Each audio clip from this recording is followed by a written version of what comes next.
Mr. President of the Republic of Serbia, Mr. Aleksandar Vučić, Mr. President of the Republic of Srpska, Mr. Milorad Dodik, Ministers of the Cabinet, Members of Parliament, esteemed guests, ladies and gentlemen. I have decided to dedicate my short speech today to the message which is dictated to us by the hundreds of thousands of innocent murdered victims in Jasenovac. Indeed, the victims cannot speak anymore. They cannot stand up and scream. But the main lines of their message to us is clear like the sun. Allow me to summarize the main points of the message that I can hear from their graves. We have to learn from history. History teaches us what to do and what not to do.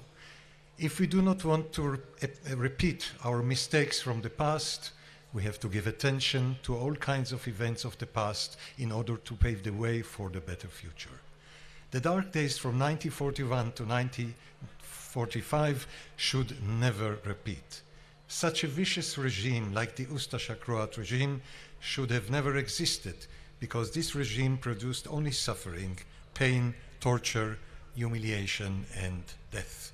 Whenever we notice the first patterns of a leadership like the Ustaša Croat leadership, we have more obligation to do everything to prevent such a regime from existing.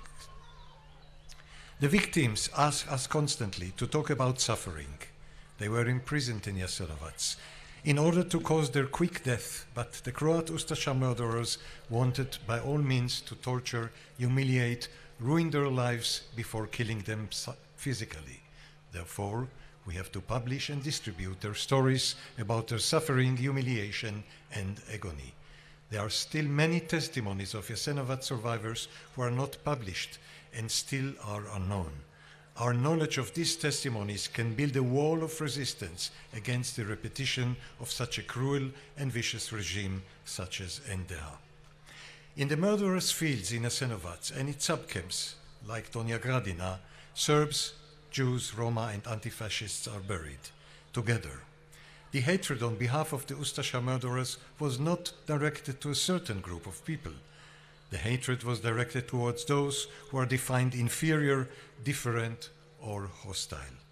This shows us that cruelty has no boundaries, and that the negative and destructive sentiments that are being used by the tyrannic power can be included towards any group of people which is targeted.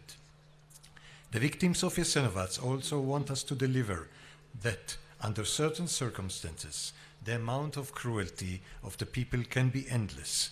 I have found not less than 57 methods of killing developed by the Ustaša murderers, as if one or two are not enough to kill a person.